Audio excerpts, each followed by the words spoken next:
Jusqu'à 13h, Côte-Nord. Attitude. Côte-Nord. Côte-Nord. Attitude.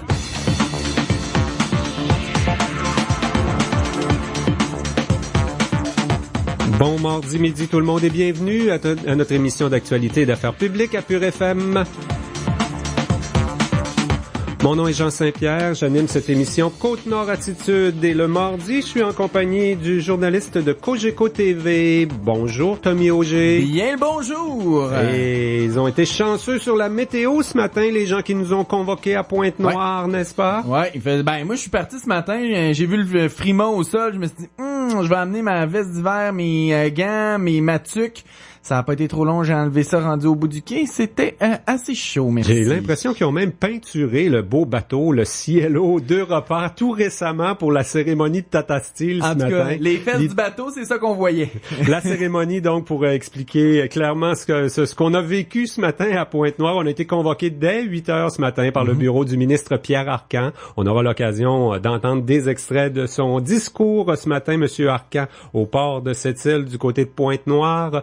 En fait, c'est le premier bateau là qui charge du minerai de Tata Steel qui nous quitte aujourd'hui, probablement en fin de journée ou demain, vers la Chine. C'est quand même un moment historique, là. On est, j'ai vérifié encore ce matin, le prix du fer, il est à moins de 57 $ la tonne, là. On a déjà été autour de 200 quelques dollars la tonne dans les bonnes années. Mais on a déjà été en bas de 50. Fait en bas de 50, mais 57, là, on est quand même dans le creux là du cycle minier pour l'industrie du fer. Et c'est dans ce contexte-là que Tata Steel redémarre les activités des anciennes mines de Schefferville. Là. Donc, c'est quand même assez exceptionnel. Ils ont recruté un ancien de chez Cliff, Gino Lévesque, qui connaît assez bien les enjeux de ces dossiers-là, qui connaissait assez bien aussi les installations où on était ce matin là du côté de Pointe-Noire, les anciennes installations de Cliff, Mine Wabush. Donc, on va entendre plusieurs entrevues en lien avec cette annonce ce matin, moi pour la radio et toi pour Cogeco TV. Oui, c'est ça. On a réalisé pas mal d'entrevues sur place. Beaucoup de gens s'étaient déplacés, des gens du milieu économique, surtout politique également, bien sûr. Donc, on va entendre, entre autres, d'abord le ministre Pierre Arcan, son discours. Ensuite, j'ai eu droit à 3 minutes d'entrevue avec Pierre Arcan. On a pu déborder, parler de Mine Arnaud, entre autres. Également, des réactions. Là, le porte-parole Gino Lévesque de Tata Steel va nous expliquer justement le contexte de l'industrie du fer et pourquoi on redémarre quand même dans ce contexte-là. Marc Brouillette de Développement économique Sept-Îles, la députée Lorraine Richard, également Robert Roy du syndicat des métallos. C'est les réactions qu'on aura tout de suite après le discours et la petite entrevue que j'ai réalisée avec Pierre Arcan. Moi, c'était une des choses que j'ai trouvé un peu particulier. Les travailleurs sur le quai qui avaient encore du linge ou des habillements aux couleurs ou au brodé Cliff, ça donnait un drôle de sentiment là ce matin de voir un renouveau de ces installations-là, mais qui a toujours l'historique de Cliff. Moi, j'ai posé des questions là qui seront dans mon émission concernant, je sais pas si tu diffuseras la clip, mais sur les retraités de Cliff. Donc, on voit là, le Cliff plane encore là sur ces installations-là. En plus de faire ce retour sur l'événement de ce matin du côté de Pointe-Noire, Tommy, j'ai profité de l'occasion pour parler avec Mike McKenzie, le chef de Ouachette McMahon-Lieutenam. Ça faisait quand même 2 semaines là, qu'on cherchait à se rejoindre, qu'on s'était promis une entrevue radio pour faire le point. Il y a beaucoup de dossiers économiques du côté d'Itum. Là, On est en train d'agrandir 12 millions pour l'agrandissement des écoles. Les 3 écoles, il y a des chantiers, entre autres, à Ouachette, du côté de l'école secondaire Manikanetich qui s'en viennent. On parle aussi du projet d'éolien du côté de Port-Cartier.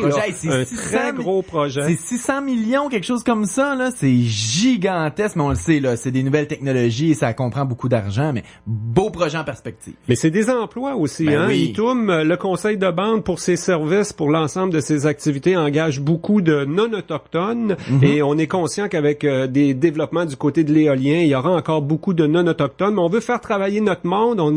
On est en train de se monter une école de formation professionnelle. Donc, beaucoup de développement, d'actualité politique également, dans discute avec le chef. Ce sera l'entrevue d'ouverture qu'on vous propose dans quelques minutes à peine. Mike McKenzie, on fait le point. Il y a des choses qu'on n'a pas le droit de parler, c'est des dossiers en cours, on n'a pas le droit d'en parler, mais le climat avec le reste du conseil de bande suite à la dernière élection, la division, tout ça, on a le droit d'en parler. Bon. Donc, entrevue avec le chef Mike McKenzie dans quelques minutes sur nos ondes. On a aussi en fin d'émission à vous offrir une chronique assurance avec Guy Duchesne. C'est intéressant, même s'il fait super beau aujourd'hui, il faut planifier l'hiver, entre autres nos chauffages à l'huile, s'assurer que tous nos systèmes de chauffage sont inclus dans nos couvertures d'assurance.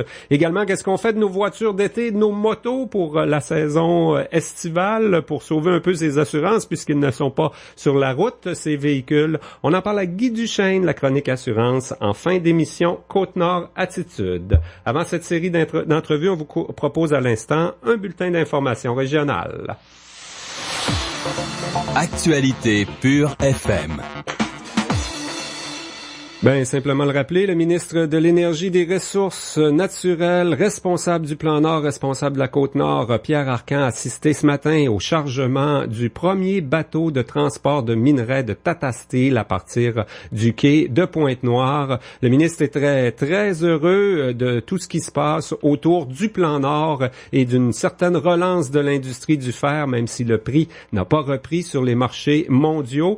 Tata Steel fait office de pionnière, là, ou en tout cas agit malgré le contexte économique dans l'industrie du fer. On écoute à ce sujet le porte-parole Gino Lévesque. C'est pas facile, c'est un pari que Tata fait. Tata prend un engagement là dans le contexte actuel, c'est difficile. Les structures de coûts sont difficiles au moment où on se parle aujourd'hui au niveau des prix du marché, mais on a une vision long terme. Donc on travaille dans cette perspective-là de se positionner pour le futur. Il y avait quand même une 50aine de personnes, Tommy, ce matin pour cette cérémonie qui, rappelons-le, pour un 4 octobre, ils ont été chanceux sur la météo quand même. Très belles images à voir à la TV, sûrement les bulletins de 18h et à la TV Cogeco, tu vas monter ça pour bientôt aussi. Dès demain, pour mon émission dès demain, puis même là, aller sur notre page Facebook Cogeco TV Côte-Nord, j'ai déjà mis un court vidéo et une photo là de la conférence de ce matin. On poursuit nos actualités? Ben oui, le procès de l'ex-directeur d'Omnisport a commencé ce matin au palais de justice de Sept-Îles. Roger Dubé est accusé d'avoir détourné des fonds de l'organisme à des fins personnelles sur une période de 16 ans. Un vérificateur de la firme comptable Deloitte est venu témoigner ce matin qu'il avait constaté qu'il manquait 30 000 $ dans le coffre de l'organisme en 2011. Il a notamment raconté que lorsqu'il avait questionné Roger Dubé sur la situation à l'époque, ce dernier s'était montré très en colère contre lui. Omnisport est un organisme à but non lucratif qui remet ses profits à des organisations sportives et culturelles de cette île. L'enquête sur remise en liberté des suspects en lien avec la prise d'otages survenue en juin dernier au centre de détention de cette île a été reportée. Danny Bernatchez, 22 ans, et Steven Godin-Charlich, 26 ans, devaient être de retour en cours hier, mais ils comparaîtront finalement devant le juge le 16 décembre. Ils font face à 13 chefs d'accusation, les mêmes pour les deux personnes, pour avoir pris en otage 2 agentes correctionnelles à cette île. Les 2 individus voulaient s'évader du centre de détention situé au sous-sol du palais de justice sur le boulevard L'Or. La Société de protection de la forêt contre le feu est intervenue seulement sur 4 incendies en septembre dans l'est du Québec. Les 4 feux en zone de protection intensive se trouvaient sur la Côte-Nord, dont un au nord de Port-Cartier-Sept-Îles.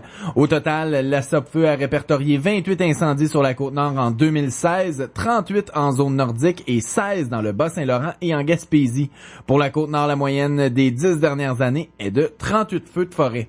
La foudre a allumé la majorité des incendies de la Côte-Nord en 2016. Les activités récréatives figurent au 2e rang des causes. La SOPFEU invite les villégiateurs à demeurer prudents et en automne, principalement durant la période de la chasse. Ben voilà, ça complète ce bulletin d'information régionale. Dans quelques instants, on aborde plusieurs dossiers politiques et économiques avec le chef de Ouachata-Macmilliottenham, Mike McKenzie. Attitude. Avec ses 25 années d'expérience dans le domaine de la fenestration, Danny Landry est prêt à répondre à tous vos besoins. Que ce soit pour l'installation, la réparation de fenêtres en tout genre, même de portes et de portes de garage, pour du résidentiel, du commercial ou de l'industriel, c'est l'homme qu'il vous faut. Les services de fenestration des Landry Incorporés. 88 444 3306. 88 444 3306. Qu'est-ce qui fait un bon café? Tout commence par les grains. Des grains 100% Arabica fraîchement moulus, une tasse à la fois, par nos nouvelles machines à espresso pour un goût riche et corsé. Avec une touche de lait frais, moussé à la perfection. Jusqu'au 9 octobre, profitez d'un petit latte à la vanille, d'un petit cappuccino ou de n'importe quel autre café de spécialité McCafé de petit format pour seulement $1 plus taxes. McCafé, le café autrement. Dans les restaurants McDonald's et du Canada participants.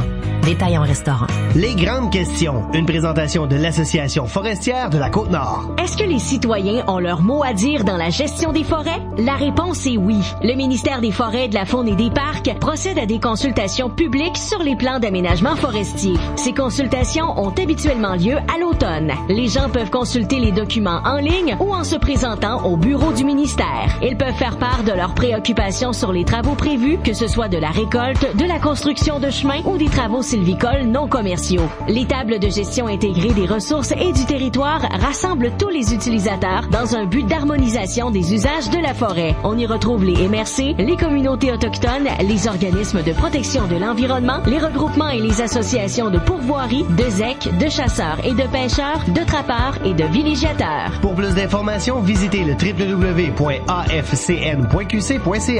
Jusqu'à 13h. Côte-Nord. Côte-Nord. Attitude. Pure FM 94.1. Alors, Mike McKenzie, il y a eu une rentrée politique du côté d'Itum. Là, il y a des dossiers juridiques dans ton cas qu'on n'a pas le droit de parler, mais tu es de retour au travail, puis le travail se fait actuellement là comme chef. Oui, je suis revenu le 31 août dernier au conseil de bande. Puis par la suite, on a beaucoup discuté après ma venue auprès de mon conseil d'avoir une orientation politique. Je pense que c'est important pour nous aussi. Là, on a eu des plateformes au niveau du mandat qu'on veut effectuer. Fait que j'ai fait une demande auprès de mes administrateurs ainsi que les élus d'avoir un lac à l'épaule avec les élus ainsi que les administrateurs. Aujourd'hui, on a quand même des dossiers économiques. On est à Pointe-Noire. C'est quoi les priorités du conseil de bande? Vous avez eu une rencontre, ce qu'on appelle un lac à l'épaule. C'est tout le conseil s'est réuni, on s'est distribué les dossiers. Il y a quand même beaucoup de choses à faire, hein? Ah, beaucoup de priorités par rapport à l'ITEM. Hein? On parle de beaucoup aussi. On a beaucoup perdu d'emplois aussi, que ce soit au niveau minier, au niveau du développement qui se fait sur le territoire de Ouachette-Maintenant. Puis on essaie d'être proactif pour obtenir des emplois comme ici. C'est le premier chargement de minerai de Tata Steel. Puis je vois toutes les installations qui sont ici, c'est au niveau portuaire. Fait qu'on en regarde beaucoup aussi au niveau d'emploi ici, au niveau local, que les Premières Nations pourront aussi bénéficier des emplois qu'ils auront dans les prochaines années. Au niveau aussi des contrats d'affaires, on a des entrepreneurs aussi INO qualifiés qui ont quand même des licences d'entrepreneurs. Il y en a un beau projet économique qui s'en vient, qui va être dont les Inuits vont être le leader. C'est du côté des éoliens. Finalement, on a choisi que ça allait se faire du côté de Port-Cartier. Itum va être très impliqué dans ce dossier économique-là. Là. Oui, c'est beaucoup en territoire de Ouachette-Mallétonam. Dans les prochaines semaines, il va y avoir des consultations au niveau de la communauté, de montrer quel est le projet qu'on parle, le projet Apuit qu'on appelle ici, qu'on a baptisé avec la Nation Innu. C'est un projet de nation, hein. C'est un projet de Nation Innu là, qui couvre aussi les autres communautés avec qui qu'on travaille ensemble. C'est un projet économique, fait que ça va quand même beaucoup régénérer entre 400 et 500 emplois en matière de construction. Je pense que ça va être quand même important là, au niveau d'employabilité puis de contrat d'affaires. Puis je pense que ça va quand même, c'est une énergie renouvelable. Hein? Puis je pense que ça va être un gros projet que la plupart au Québec, je pense que c'est un des gros projets des Premières Nations qui ont reçu, je regarde au niveau des Mi'kmaq, ils ont reçu 150 mégawatts. La Nation Innu obtient 200 mégawatts. Je pense que ça va être un projet rassembleur pour les communautés autochtones et allochtones. C'est quand même, il va y avoir une consultation publique là. Je pense que les Blancs vont beaucoup en profiter, comme dans beaucoup d'initiatives qui sont mises de l'avant par les Autochtones sur le territoire de la Côte-Nord. Finalement, on veut faire travailler votre monde, mais on travaille beaucoup avec des entreprises puis avec des employés des Blancs là. Ben oui, évidemment, c'est sûr qu'il va y avoir aussi des Allochtones puis des Autochtones. C'est sûr en matière de formation aussi. On a déjà visité en juin un projet qui est situé près de Saint-Anne-de-Beaupré. Fait que c'est des éoliens, c'est des gros éoliens qui font pas beaucoup de bruit quand même. Là, on a tout visité à l'intérieur aussi avec certains membres de mon conseil. Fait que c'est quand même un gros projet, je pense, qui va être très bien perçu auprès de la communauté, que ce soit Ouachette-Maintame ou d'autres communautés. Puis je pense qu'une bonne consultation approfondie auprès de ma communauté devrait bien passer. On en a d'autres des gros projets économiques comme ça qui s'en viennent. Là. Il y a toujours du développement domiciliaire. On développe du côté nord du boulevard L'Or actuellement. Ben oui, c'est toujours. On a des projets pour près de 12 millions. Là. On a 3 agrandissements d'écoles. Cette année, on fait l'agrandissement de John Epilot. On a fait un cafétéria pour les jeunes de Maliotenam là, qui fréquentent l'école secondaire à Manikanitesh. L'an prochain, on a l'agrandissement de l'école primaire à Maliotenam. Puis par la suite, on a aussi l'agrandissement qui se fait actuellement aussi. Là, pas l'agrandissement, la nouvelle construction du centre de formation aux adultes des régionales qu'on est en train de construire pour un projet de près de 6 à 7 millions de dollars. J'imagine que tous les dossiers du sociaux demeurent une priorité. Il y a quand même eu une commission d'enquête, de nombreux suicides. Il y a encore beaucoup de détresse dans votre communauté. C'est quelque chose qui vous préoccupe à tous les jours, ça, hein? Ah, tous les jours, on est très préoccupés par rapport à tous ces problèmes sociaux qu'on vit. Puis on essaie des discussions qu'on a auprès du conseil, c'est d'investir au niveau des programmes sociaux auprès des membres. Je pense qu'il y a un besoin, puis un manque de financement. Je pense aussi au niveau de la sécurité publique. Hein. Je pense qu'on devrait plus investir, travailler avec les gouvernements du Québec ou la sécurité publique en matière de fléaux de drogue qu'on vit sur la Côte-Nord. On sait très bien que c'est une plaque tournante là, au niveau des drogues ici à Sept-Îles. Ça fait longtemps qu'on le répète, ce message-là. Est-ce qu'on a l'impression qu'il passe, que l'argent va finir par arriver, peut-être avec le nouveau gouvernement libéral? Oui, peut-être. Regarde, on travaille quand même dans un dossier de sécurité publique. Comme exemple, actuellement, on est en train de développer un regroupement des services policiers autochtones pour la Nation Innu, un genre de regroupement régional qui serait chapeauté par la sécurité publique de Ouachette-Malintenant. On a beaucoup de discussions avec les chefs, fait que on travaille quand même d'avoir nos propres corps policiers ici auprès de la Côte-Nord. Ceux qui n'ont pas de corps policiers, ben, beaucoup de communautés qui n'ont pas de corps policiers autochtones, fait que c'est un autre dossier aussi majeur pour la Nation Innu. On le sait, on emmène large du côté d'un conseil de bande quand même. On a parlé des dossiers sociaux, de l'éducation aussi. Il y a un gros colloque en éducation qui s'en vient. Là. Est-ce que l'ambiance est bonne? On s'entend bien au sein du conseil? Bon, la campagne électorale, on le sait, c'est du passé, mais ça a quand même été difficile. Toute la question devant les tribunaux aussi, ton départ, ton retour. Actuellement, là, on est capable de travailler en équipe pour aller quelque part? Je pense que oui. On a beaucoup discuté entre conseils. Fait que ça en est des choses qu'on met en place. Pour moi, personnellement, comme leader de la communauté, je pense que c'est d'avoir du positif. Là. Malgré tous les contextes qu'on vit, que ce soit négatif, il faut les mettre au niveau positif. On a plein de projets qui se fait actuellement quand même. C'est des bonnes nouvelles pour la communauté, pour l'ensemble de l'éducation de nos jeunes. On est très préoccupés aussi au niveau en matière de formation auprès des jeunes. Fait que il y a quand même du positif qui se fait actuellement. C'est ce que je donne comme message auprès des élus. Fait que il y a quand même du chemin à faire au niveau. On a quand même 5 nouveaux dans l'ensemble du conseil. Fait que je te dirais dans l'ensemble du conseil, ça va très bien. Ben, un gros merci, Mike McKenzie. Ben, merci beaucoup. Côte-Nord. Attitude. Pur FM 94. Des entrepreneurs qui font de l'impro, ça se peut, ça? Ben oui, ça se peut. Venez assister au match pré-saison de la Ligue d'improvisation de Sept-Îles, organisé par Mentorat Sept-Rivières, avec les vedettes de la liste et des joueurs entrepreneurs invités. Jeudi le 6 octobre à 20h au Petit Théâtre du Centre socio-récréatif. Au menu, des impros à saveur entrepreneuriale à la sauce de la liste. Un match présenté par Mentorat Sept-Rivières, supporté par le Carrefour Jeunesse Emploi de Duplessis. Gratis. Ah, et j'oubliais, c'est gratuit. Vous travaillez fort, alors pourquoi pas des vacances au Champagne avec Sunwing, le numéro 1 au Canada vers le sud? Choisissez parmi les vols directs vers les hôtels les mieux cotés et vivez la différence avec notre service primé. Économisez jusqu'à 50% sur des vacances au Champagne et obtenez notre garantie de protection de prix exclusive lorsque vous réservez d'ici le 7 octobre. Visitez votre agent de voyage ou Pure musique. Week-end. Allô, ici Donald. Je vous invite tous les dimanches de midi à 16h dans le cadre de l'émission Pure Musique Week-end. Émission dans laquelle je vous ferai tourner vos chansons préférées, tant anglophones que francophones. On aura de la météo tous les heures, votre horoscope du week-end, question de bien débuter la semaine, les anniversaires du jour, les chroniques sur le pouce. Donc, c'est un rendez-vous à ne pas manquer tous les dimanches dès midi. Je vous y attends. Pure FM 94.1. Saviez-vous que la majorité des incendies mortels surviennent dans les résidences? Dans la plupart des cas, les pompiers ont constaté qu'il n'y avait pas d'avertisseur de fumée ou encore que celui-ci n'a pas fonctionné, souvent en raison d'une pile absente ou épuisée. Rappelez-vous qu'un avertisseur de fumée et une pile en bon état, c'est comme avoir chez soi un pompier qui surveille 24 heures sur 24. Aujourd'hui, pensez à changer la pile de votre avertisseur de fumée. Une invitation de votre service municipal de sécurité incendie et de votre station de radio locale. Jusqu'à 13h. Côte-Nord. Côte-Nord. Attitude. Je pense que c'est l'ami Armand McKenzie qui a le don d'organiser des cérémonies bien réussies.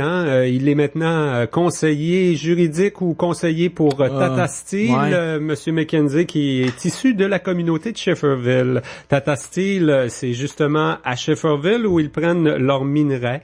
On est en voyage depuis juillet dernier déjà jusqu'à Pointe-Noire où la Société ferroviaire et portuaire créée par la Société du Plan Nord a acquis beaucoup de terrain, les anciens terrains de Cliff. Quand on se rend dans ce coin-là, les pancartes ont été changées, les anciennes pancartes de Cliff Minwabush ont été changées pour la Société ferroviaire. C'est déjà, les pancartes, j'ai remarqué ça, SFP.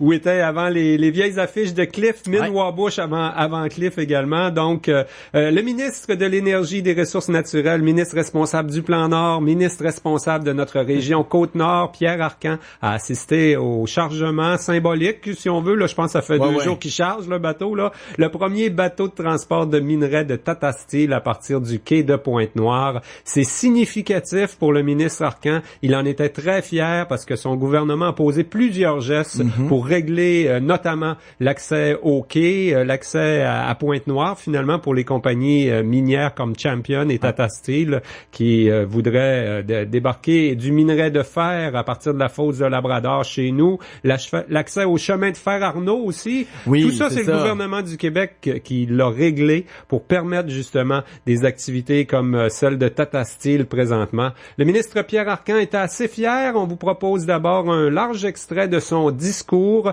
puis une petite entrevue que j'ai réalisée avec notre ministre responsable du Plan Nord et de la Côte-Nord, Pierre Arcan. D'abord, son discours de ce matin en plein air sur le quai de la Relance à Pointe-Noire. C'est une première aujourd'hui dont nous sommes très fiers. Comme vous le savez, c'est une région, la Côte-Nord, qui est vraiment une région fondamentale dans ce qu'on veut faire avec le Plan Nord. C'est une région qui est la porte d'entrée du secteur est du territoire nordique. C'est une région dynamique sur le plan économique qui donne accès à un territoire avec un excellent potentiel minéral, la fosse du Labrador. Et entre autres, je pense que l'organisme qui est la Société du Plan Nord, chargé de la mise en œuvre de notre vision pour le Nord, n'a pas chômé au cours de sa première année d'existence. D'une part, l'acquisition des installations ferroviaires et portuaires de Pointe-Noire par la Société du Plan Nord est un des exemples des actions structurantes qui nous permettent aujourd'hui de mettre en valeur le potentiel de cet immense territoire qui est situé au nord du 49e parallèle. L'accès donc à un nouveau quai multi-usager du port de cette île est une question qui était névralgique pour le Québec.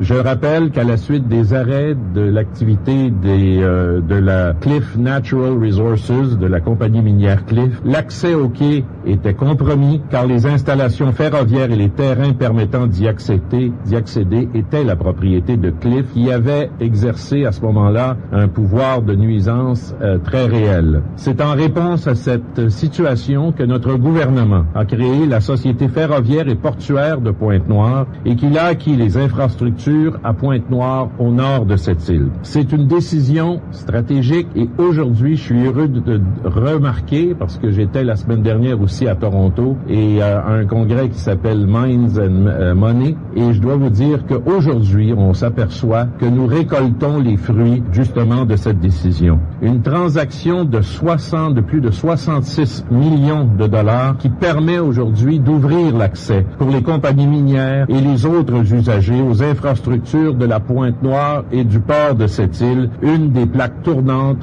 du transport maritime au Québec. En nous portant acquéreurs de ces installations, nous assurons donc un accès fiable à un prix compétitif au gisement de la fosse du Labrador. Et vous savez, moi, j'aime toujours me comparer aux gens. Et quand j'étais à congrès la semaine dernière, Mines and Money, je me compare toujours à mes voisins de l'Ontario qui ont un projet qui s'appelle Ring of Fire. Puis je peux vous dire que par rapport au Ring of Fire, je suis très heureux de voir que le plan Nord a beaucoup d'activités et le plan Nord, en ce sens-là, se porte très bien. Maintenant, une des étapes pour moi qui va être bien importante, il y a eu un problème. On m'a dit qu'au port de Sept-Îles, on avait le potentiel d'être aussi extraordinaire que le port de Vancouver, qu'on était capable, avec les installations ici, d'avoir autant de minerais, autant de chargement, autant de tonnage que le port de Vancouver.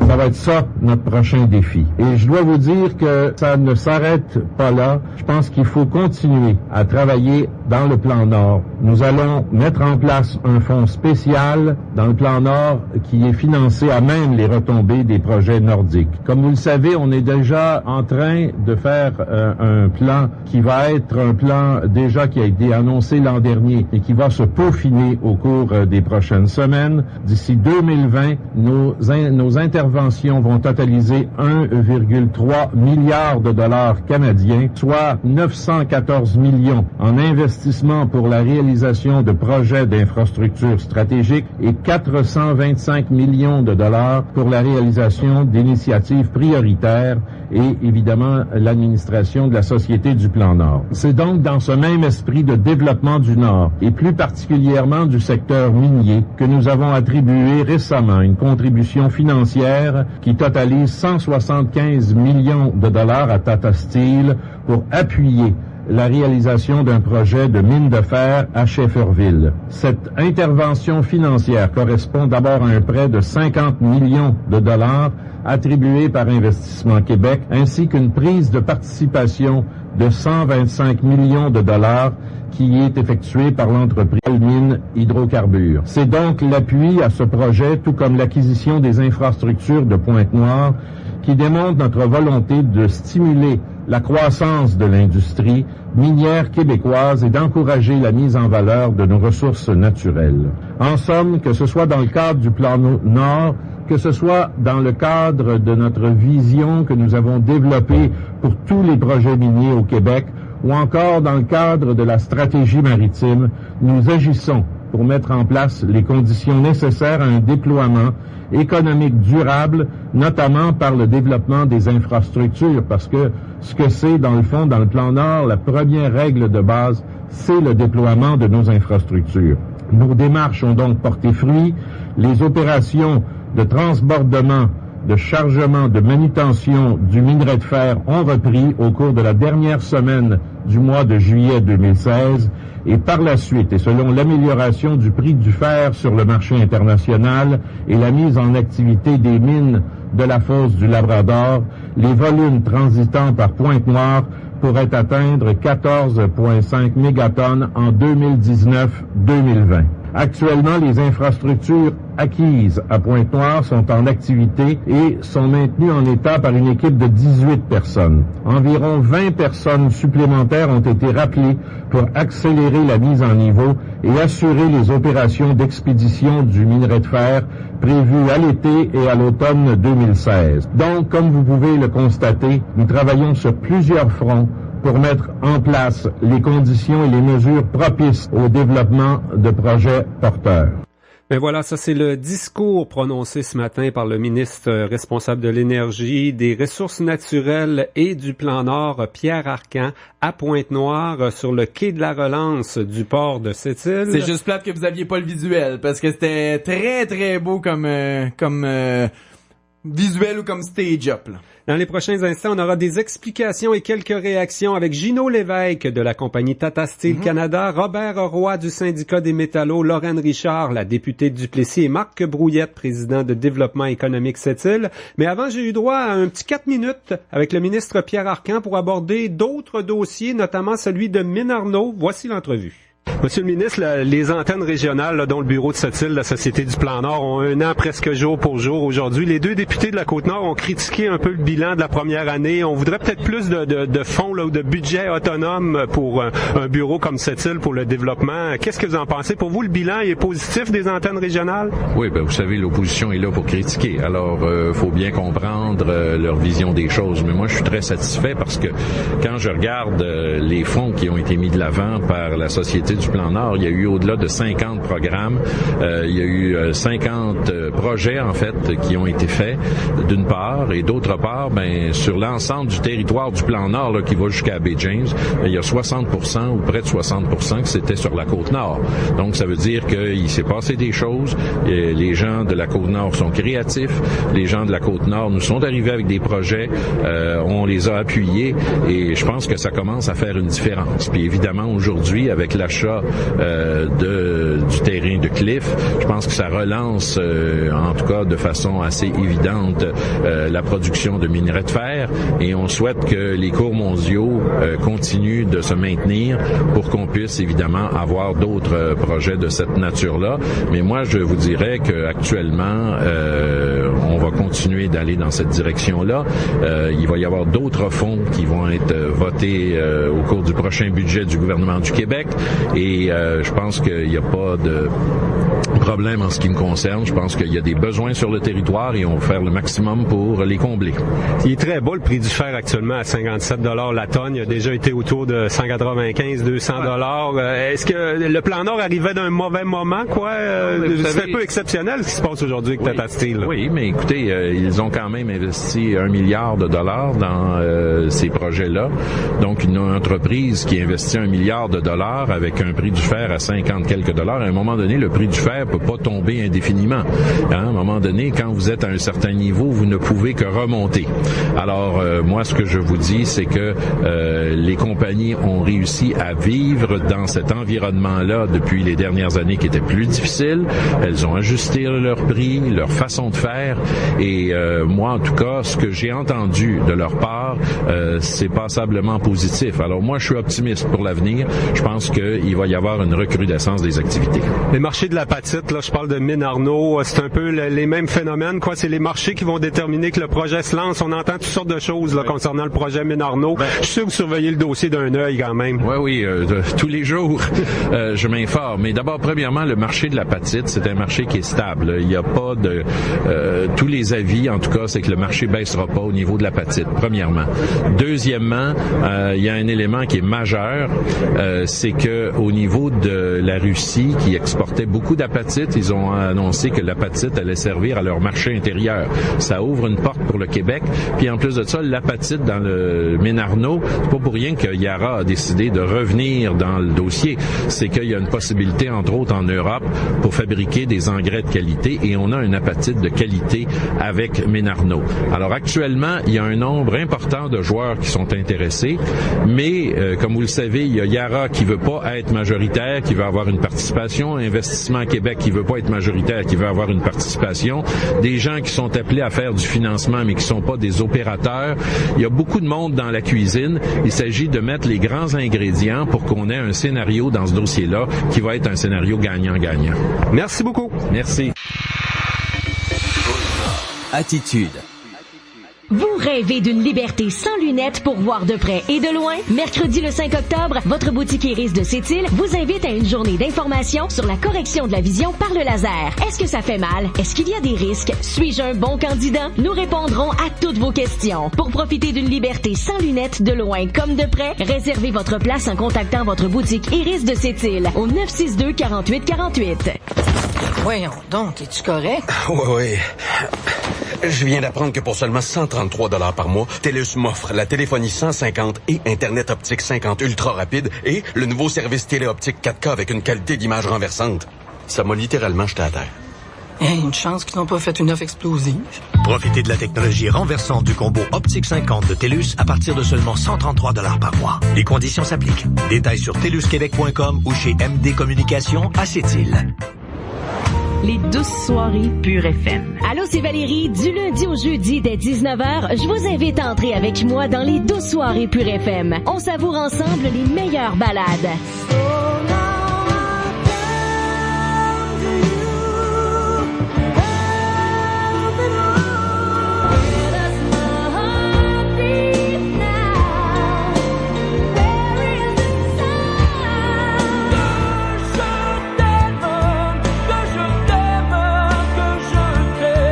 On se retrouve du lundi au jeudi de 19h à 21h. Pure FM 94.1 jusqu'à 13h. Côte-Nord. Côte-Nord. Attitude. Pure FM 94.1. C'est une cérémonie pour marquer le premier chargement d'un bateau de transport de minerais pour la compagnie Tata Steel Canada qui avait lieu ce matin du côté de Pointe-Noire. On a entendu tout à l'heure le discours et quelques questions que j'ai adressées au ministre Pierre Arcan. On a quelques explications supplémentaires et quelques réactions à vous proposer au cours des prochaines minutes. D'abord, Monsieur Gino Lévesque, on l'a connu à l'emploi, à la haute direction de Cliff Minois-Bush. Ouais. Là, il est maintenant avec Tata Steel. Je pense que c'est quelqu'un qui connaît très bien Pointe-Noire, d'abord, les installations, mais l'industrie du fer, les marchés du fer, parce que ça dépend pas des gens de cette île, mais souvent du Brésil, de l'Australie et de la Chine pour sortir du minerai. Donc, on écoute d'abord Monsieur Gino Lévesque de la haute direction, porte-parole de Tata Steel. Alors, Gino Lévesque, Tata Steel peut être fier là, de ce qu'il réalise aujourd'hui après tout ce qu'on a vécu dans les 2 dernières années avec Cliff, la faillite et tout ça à Pointe-Noire. Là. Oui, c'est une grande réalisation. Je suis heureux de travailler pour une entreprise comme Tata qui a une vision davantage axée sur le long terme. Donc, dans ce contexte-là, Tata a cru, malgré le moment difficile, travailler fort à essayer de passer à travers la crise pour, profiter là, de ce qui va se passer dans les prochaines années. Comment on explique ce qui se passe aujourd'hui? On va sortir plus de 100 000 tonnes de minerais. Là. Quand même, le prix du fer est à 57 $ la tonne. Actuellement, c'est très, très bas par rapport au marché. On est encore dans le bas du cycle minier là, pour le fer. Oui, effectivement, c'est pas facile. C'est un pari que Tata fait. Tata prend un engagement là dans le contexte actuel, c'est difficile. Les structures de coûts sont difficiles au moment où on se parle aujourd'hui au niveau des prix du marché, mais on a une vision long terme. Donc, on travaille dans cette perspective-là de se positionner pour le futur. Donc, ce qu'il faut comprendre, c'est que Tata Steel est là pour longtemps, pour des années à Shefferville et Sept-Îles. Là. Si on part dans le bas du cycle, c'est parce qu'on veut en profiter quand ça va aller mieux. Tout à fait, c'est exactement ça. Donc, Tata travaille vraiment dans une perspective de long terme. Un gros merci. Merci. Tommy, s'il y a vraiment une relance de l'industrie minière, du minerai de fer en particulier, il n'y a pas seulement les hautes directions, les cadres, les entreprises, les actionnaires, les gens d'affaires qui vont être heureux. Je pense qu'il y a aussi les travailleurs, les travailleuses, les syndiqués. Les métallos sont très présents dans les grandes entreprises de la Côte-Nord, particulièrement dans l'industrie du fer. Et puis, la reprise des activités par Tata Steel, ça a permis peut-être de sauver quelques familles qui n'ont pas quitté cette île, là, des anciens de Cliff Minois-Bush, par exemple, qui sont à l'emploi maintenant de Champion et de Tata Steel. Donc, c'est du concret pour ces gens-là. Robert Roy, depuis plusieurs années, est le président de l'unité syndicale là, des anciens de Cliff Minois-Bush. Le syndicat est resté, même si la compagnie a fait faillite. On écoute sa réaction à la cérémonie ce matin. Alors, du côté du syndicat des métallos, on est content de ce qui se passe. Il y a quand même un bon nombre d'anciens de Cliff qui se ramassent avec Tata. C'est ce qu'on souhaitait.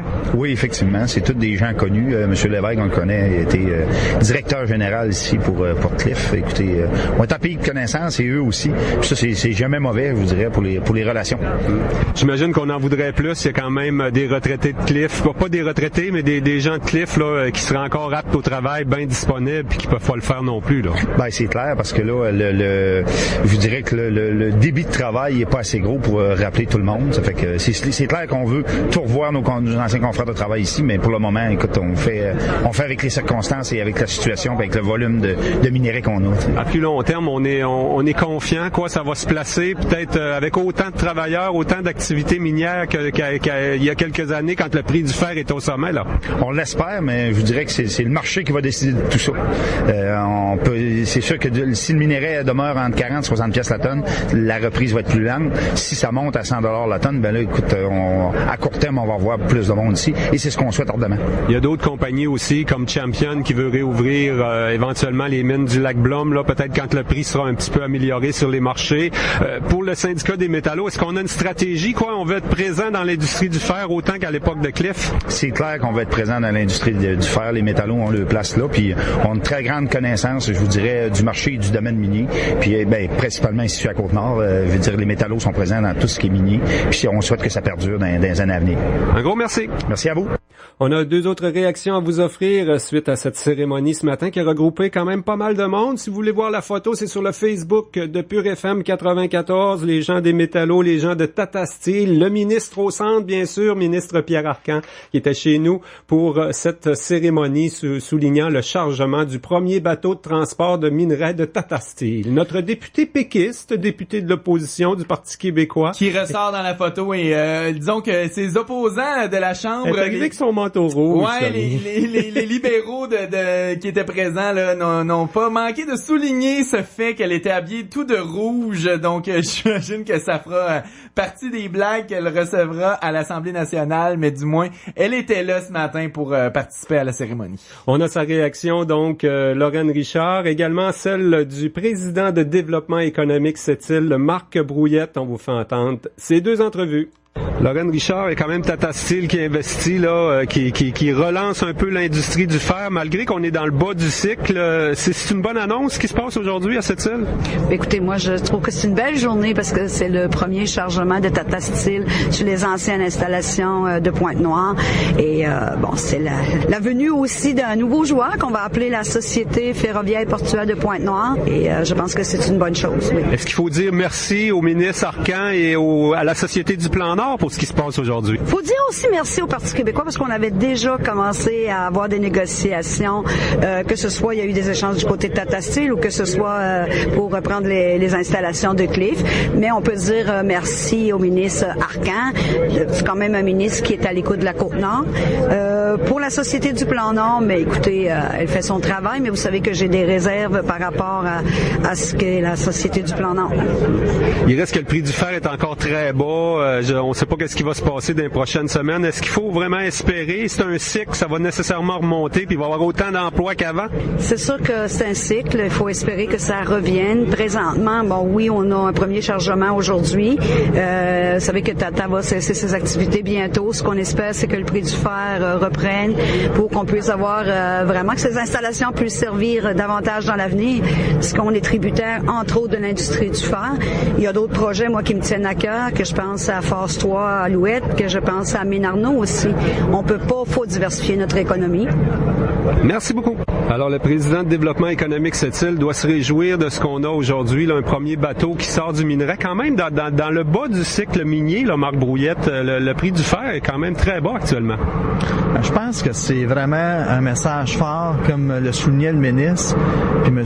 Rajic aussi, de vouloir démontrer que cette période-là creuse, comme tu dis si bien, l'entreprise Tata Steel fait son premier envoi, puis ce matin, il faut avouer là, que c'est super symbolique. Là, quand tu regardes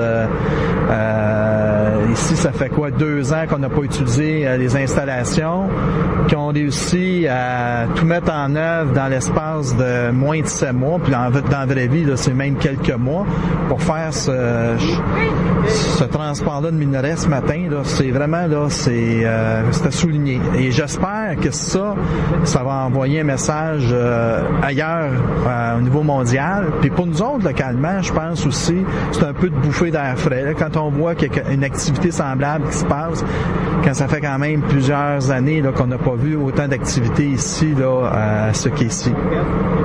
Le ralentissement, finalement, dans les 2 dernières années, ça nous a amené à parler plus de diversification de notre économie. Aujourd'hui, on n'est pas dans la diversification, on est dans l'industrie du fer. Ce que ça vient nous dire, c'est que la base économique reste là pour cette île Pont-Cartier. Oui, puis écoutez, là, ce qu'on voit aujourd'hui, c'est du minerai de Shefferville. C'est un message, je pense, c'est symbolique, hein, Shefferville, quand on remonte dans l'histoire du minerai de fer au Québec, dans les années du Plessis, c'est, je pense, une image aussi qui est importante pour nous autres, à tout le moins québécois.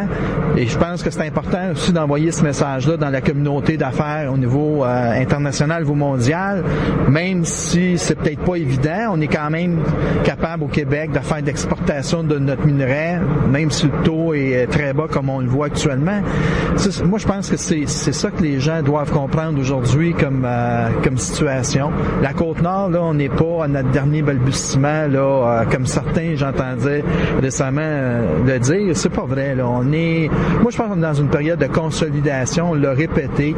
Quand l'économie va moins bien, on trouve le temps d'améliorer nos façons de faire, diminuer nos coûts de production, augmenter notre productivité, regarder les nouveaux marchés qui se pointent à l'horizon, garder un petit peu la compétition, comment est-ce qu'ils se positionnent, nous positionner en fonction de ces éléments-là.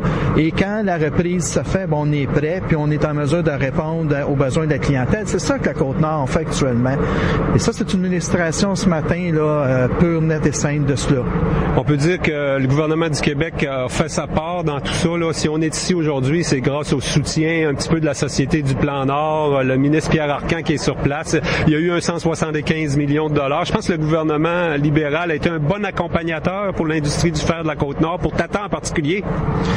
C'est clair, il faut regarder là, l'investissement au départ dans Champion, dans la société ferro-portuaire, dans Tata Steel, les efforts qu'on met aussi pour le 15 millions pour l'arrimage entre les facilités qui vont être nécessaires au nouveau quai multifonctionnel. Je pense que le gouvernement nous avait démontré qu'il y avait un plan de match, puis on suivi le plan de match. Puis un des éléments que la communauté ici avait beaucoup insisté, c'est de faire en sorte qu'on soit plus enclavé à Pointe-Noire. Puis la réalité, on l'a aujourd'hui, ça a pris peut-être plus de temps qu'on aurait voulu. Là. On a trouvé ça long et pénible, le cheminement, mais le résultat est là. Et c'est ce résultat-là qui va faire en sorte que le cœur de la Côte-Nord va pouvoir effectivement vivre pleinement et permettre l'accès à tous les projets miniers. Puis on sait qu'il n'y a pas juste des projets miniers au niveau du fer, il y en a dans d'autres secteurs d'activité. Alors je pense que le coup le plus magistral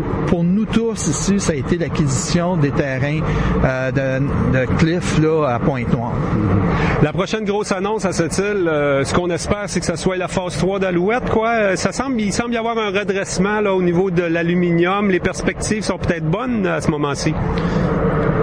Là, je pense qu'on va laisser les actionnaires étudier le dernier document qui leur a été remis cet été là, sur l'évaluation des coûts et l'augmentation du tonnage dans le projet. Ça, c'est le premier point. Le deuxième point, ils ont chacun leur situation à eux analysée dans le cadre de ce projet-là. Et certainement, un des éléments les plus importants, c'est celui que vous soulignez, c'est le fait qu'il faut vivre avec le marché actuel. Et on n'a pas personne de baguette magique qui va nous dire ça va être quoi le taux d'aluminium par tonne d'ici 1 an, 2 ans ou 3 ans. Et ça, ce facteur-là va être aussi important. On sait que les paramètres pour accueillir la troisième phase sont quand même présents. Et le dernier élément, comme je disais, va demeurer la décision des actionnaires. Nous, on va tout faire de notre côté pour rendre ça le plus facilitant possible. Mais en bout de piste, on contrôle vraiment pas le marché. Un gros merci. Jusqu'à 13h. Côte-Nord. Côte-Nord. Attitude. Chérie, pour le souper ce week-end, j'ai invité Pierre, Sophie puis les enfants. Cool! On essaiera une nouvelle recette. IGA a tout ce qu'il faut pour réinventer vos petits soupers. Ah, puis j'ai aussi invité Marc, Julie, le petit Léo, puis toute son équipe de football. Ou vos grosses réceptions. Jusqu'au 5 octobre, le jeune dindon surgelé de 5 à 7 kilos est à seulement 89 cents la livre et le contenant de 540 ml de sirop d'érable pur des sucreries Beau Rivage à 4,99 $. Pour l'action de grâce, essayez la recette de dinde à l'érable et au bacon disponible sur IGA.net. IGA, le plaisir de mieux manger pour moins cher.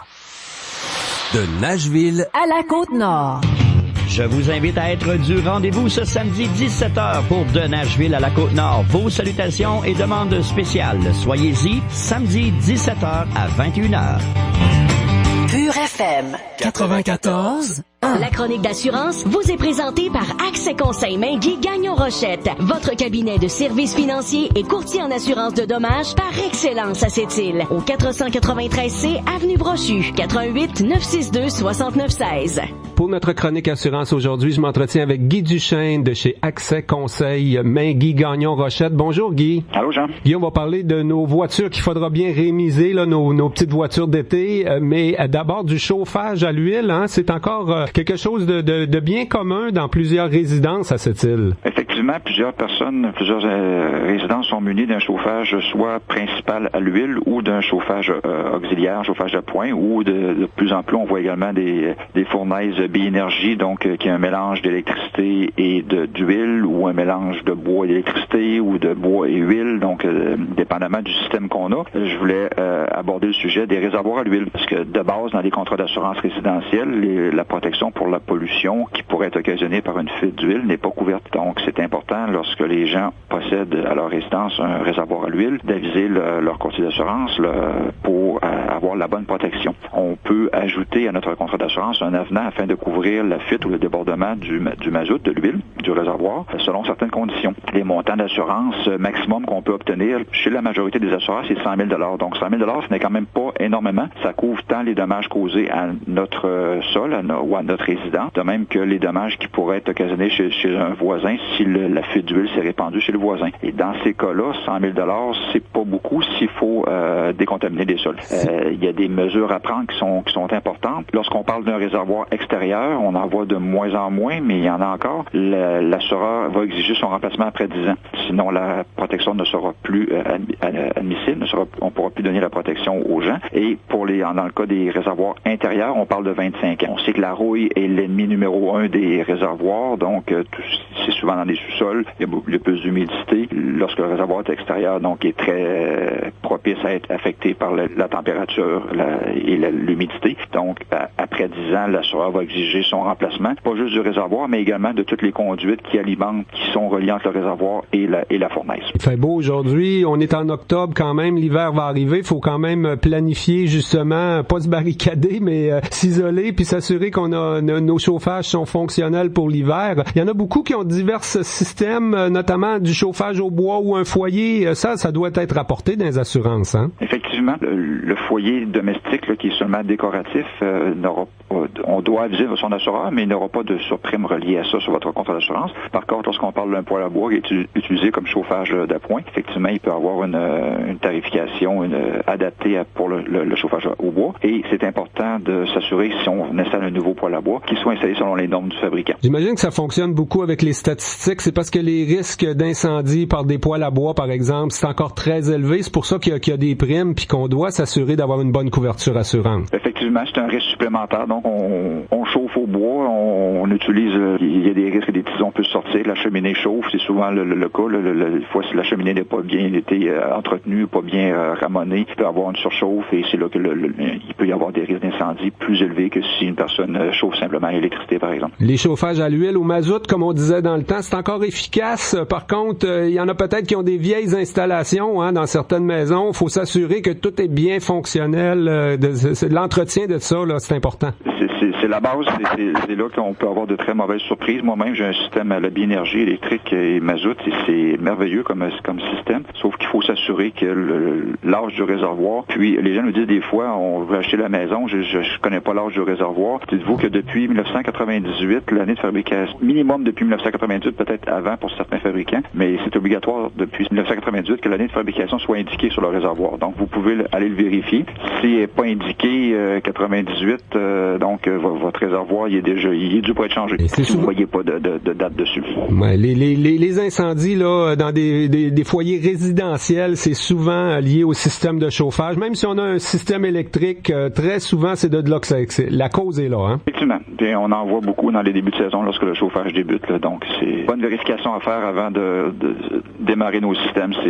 C'est très prudent. Guy Duchesne, on voit encore beaucoup de gens sur sur les routes sur la Côte-Nord, là, par beau temps. C'est le bel automne qu'on connaît sur la Côte-Nord avec leurs voitures d'été. Il faudra quand même les rémiser d'ici un mois, j'imagine. Est-ce qu'il y a des dates là-dessus? Non, mais souvent, ce qu'on voit, c'est le 31 octobre. Les gens, pour ne pas avoir à payer leur immatriculation à partir du 1er novembre, la remise en date du 31 octobre. Donc, faut pas oublier de nous aviser afin d'appliquer l'avenant nécessaire sur votre contrat d'assurance automobile pour bénéficier d'une diminution de prime pendant la période hivernale. Également, je voulais amener un point pour ceux qui entreposent des véhicules, que ce soit une entreprise, il y a un propriétaire d'un entrepôt qui entrepose des véhicules, qui remise les véhicules pour l'hiver ou les bateaux. C'est important d'avoir les bonnes protections. Ça prend une police, ce qu'on appelle une police garagiste, pour contenir la valeur de tous les véhicules qui sont entreposés. Et si on entrepose des bateaux, ça nous prend ce qu'on appelle dans notre jargon une responsabilité légale d'entreposeur pour couvrir la valeur des bateaux si jamais il arrive un incendie dans le bâtiment, un effondrement, poids de neige ou quoi que ce soit. L'assureur des véhicules va vouloir revenir contre le propriétaire du bâtiment et à ce moment-là, ça nous prend les protections nécessaires. Je fais également une remarque à tous ceux qui entreposent, soit dans un garage privé, les véhicules ou les motos de nos amis, beaux-frères, etc. On peut se mettre dans le trou facilement. Je sais que souvent on le fait gratuitement. Faut pas oublier que s'il arrive un incendie dans notre garage durant l'hiver, l'assureur du beau-frère va pouvoir revenir contre nous. Donc, assurez-vous d'avoir les bonnes protections pour ce service qu'on rend. On veut juste être gentil, mais il faut pas se mettre dans le trouble avec ça non plus. Ben oui, tu parles de nos belles d'été. C'est vrai pour les motos aussi. Hein. Il y a encore bien des gens qui circulent en moto. Ça, c'est pas plaqué ni assuré 12 mois par année en général. Non, ben les motos, la tarification est déjà faite d'une façon annuelle. Il n'y a pas de crédit sur l'assurance moto, compte tenu qu'on sait au Québec que la moto ne sera pas utilisée l'hiver. Donc, à la base, la prime d'assurance a été faite en fonction de ce fait. Contrairement à certaines personnes qui vont utiliser leur véhicule, entre guillemets, d'été, ils vont l'utiliser à l'année. C'est pour ça qu'il y a un rabais à ce moment-là pour l'assurance des véhicules. C'est pas transférable sur son skidoo non plus, là. non plus, effectivement. Eh bien, Guy, on va souhaiter une bonne continuité de cette belle saison d'automne, là. J'imagine que c'est une saison où on est assez occupé chez Accès Conseil Mainguy Gagnon-Rochette, là. Effectivement, c'est des mois qui bougent. On a beaucoup d'informations à donner à nos gens, puis les gens nous contactent. On est bien content de répondre à tous nos appels. Et on peut vous retrouver assez facilement dans le centre-ville traditionnel, dans le bas de la ville à Sept-Îles ou par téléphone. Le 962-6916. Guy Duchesne, un gros merci pour cette chronique assurance. Merci, Jean. La chronique d'assurance vous a été présentée par Accès Conseil Mainguy Gagnon-Rochette Assurance. Vous avez des interrogations? Faites-nous les parvenir à info@commercialpurefm.com. Il nous fera plaisir d'y répondre dans cette chronique. Pour tous vos besoins, Accès Conseil Mainguy Gagnon-Rochette Assurance. 493C Avenue Brochu. 88 962 6916. Bientôt 13h, notre émission Côte-Nord Attitude tire à sa fin. Je pense que c'était la bonne semaine, Tommy, pour organiser des cérémonies en plein air. Il y en a un autre demain. Demain, c'est du côté de La Romaine, où Hydro-Québec invite les caméras de télévision, les journaux, les médias pour faire le point sur le chantier de construction de 4 centrales hydroélectriques. On aura certainement l'occasion d'en reparler cette semaine.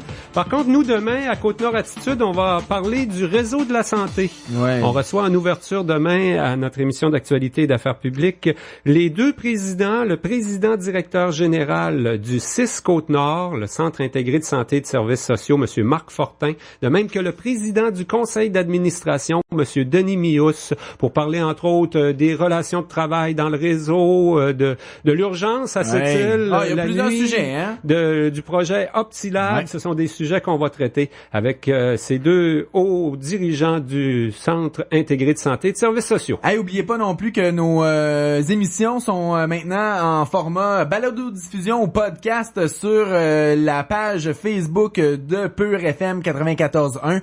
Vous avez une publication là que j'ai fait vendredi dernier sur toutes les émissions qui ont été diffusées depuis le début de la saison. Sinon, à la fin de chaque semaine, donc à chaque vendredi, je mettrai les émissions de la semaine. Donc vous pouvez aller voir ça. C'est vous cliquez sur un lien YouTube et ça vous apporte soit directement sur Facebook ou sur notre page YouTube là, dont vous pouvez réécouter les émissions. Bonne fin de journée, bon après-midi tout le monde. À demain.